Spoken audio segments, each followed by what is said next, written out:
Good morning, this is Thomas from thomasjungauthor.com. Today is August 6, 2026, and it's 8:45 a.m.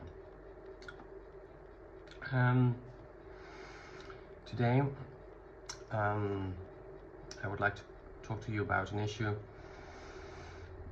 another issue that is, I want to introduce, a topic that concerns everybody, but has a special relation with the issues I'm talking about with homosexuality, with the gay identity, and that is the use of substances.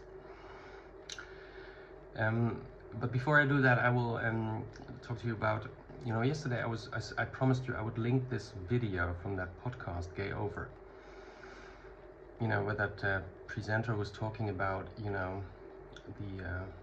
the smelling of hands after touching your genitals. That video was somehow removed from the website, because I was looking for it and I checked my history and it wasn't there, my YouTube history, and then I also couldn't find it. I really spent some time on finding it, but apparently it was removed. So therefore I put another video in that, or another link in the notes to that video, because it is no longer there. But believe me, I'm not making this up. Okay, so now to the real subject, to the actual subject today.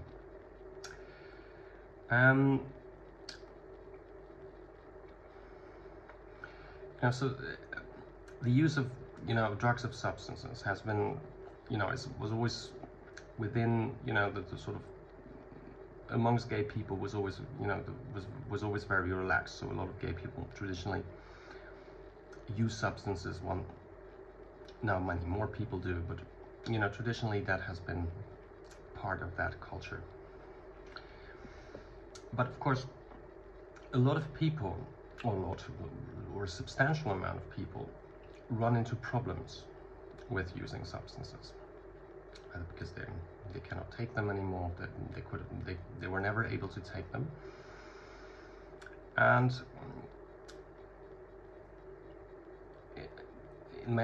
not in my upcoming essay, but the one after, I will talk about that issue, because for many years they were saying, well, if a homosexual gets in trouble with using drugs, with using substances, that is because he's deep down homophobic. He's still homophobic. If he weren't homophobic, he would take substances. Because in a way, that's also part of the gay identity, Part of the sort of narrow gay identity is that using substances, is part of that identity, if you know what I mean. And drugs and all that kind of stuff. It's what makes having relaxed attitudes towards these things is what they think makes, what a lot of gay people think make them stand out. And traditionally, because it comes out of that world, of organized crime and prostitution. And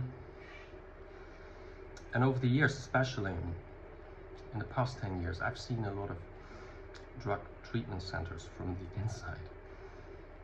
And I wasn't always in these drug treatment, because the drug treatment centers are basically also psychiatric facilities. So it's not, and that's also why I ended up there. So they said, okay, we put him there because he also used substances, but it was not necessarily because I used substances that I ended up there. It was just how these things are organized.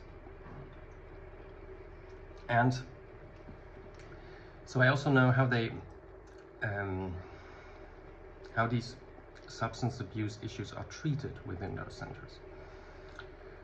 And one thing these drug treatment centers all have in common is that they have these books, and then they come in, I think, in the color green and the color blue.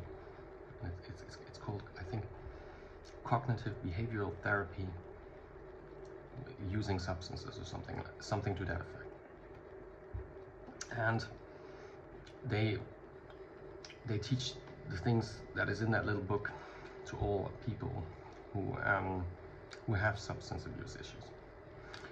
And in those, and that approach teaches people basically and says, well, if you don't want to drink, if you won't stop drinking, no, stop going to the pub. And if that doesn't work, you should, every time, you should not pass pubs. You should make a detour in order to not pass the pub. And if that doesn't work, you should stop seeing people that go to the pub. So that is the treatment you get offered in the drug treatment centers. Okay, they have some other stuff, like meditation and all that kind of thing. But that's basically it.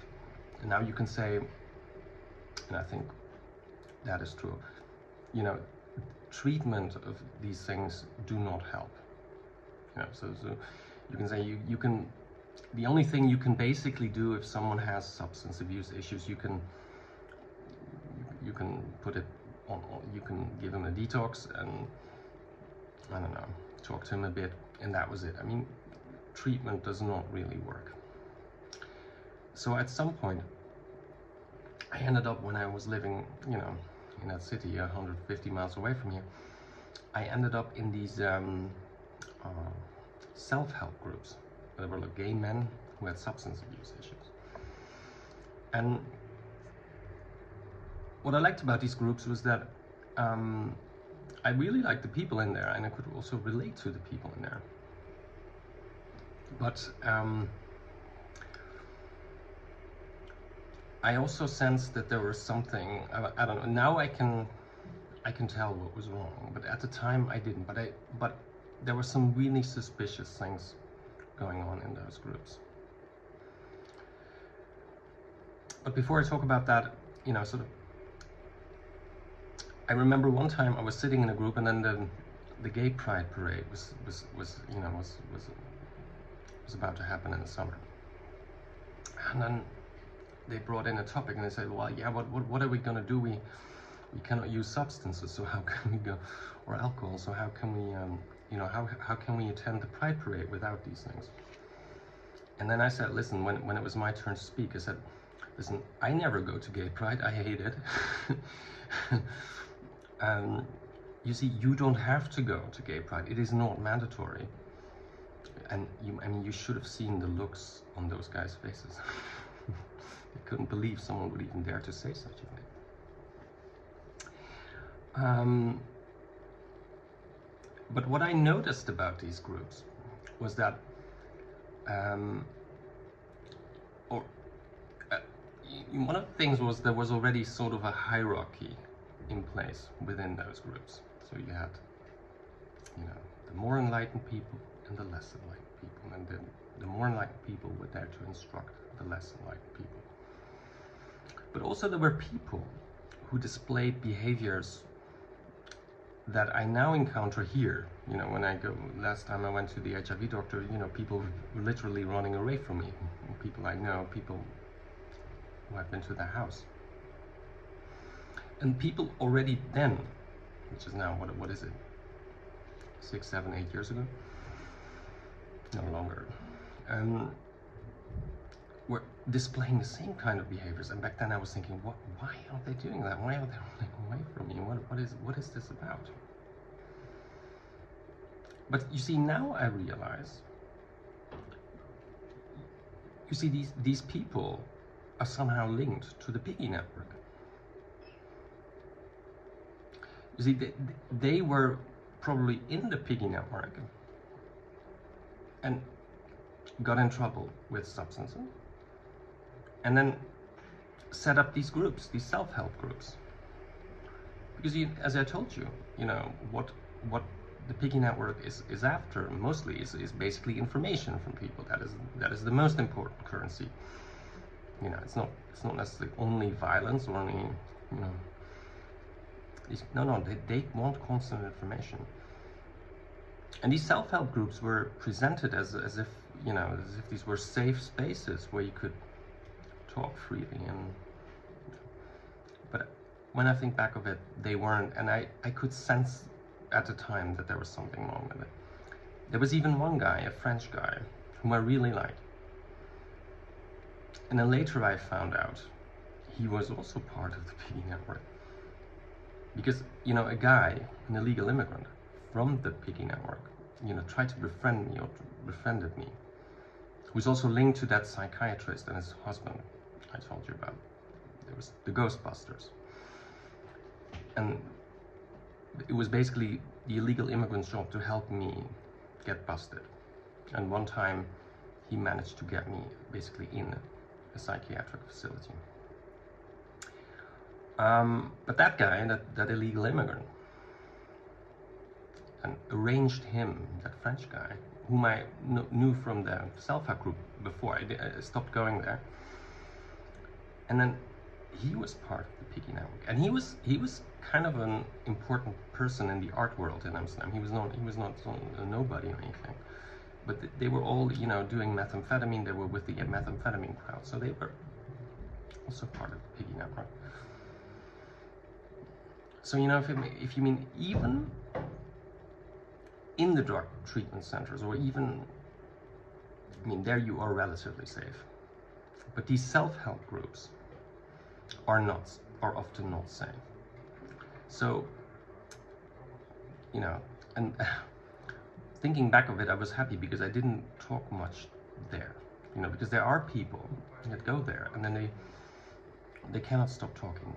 They tell you everything about them. And there were other people within the group whom I liked and who I sort of became very friendly with, who had the same problems I had with the extreme gang stalking.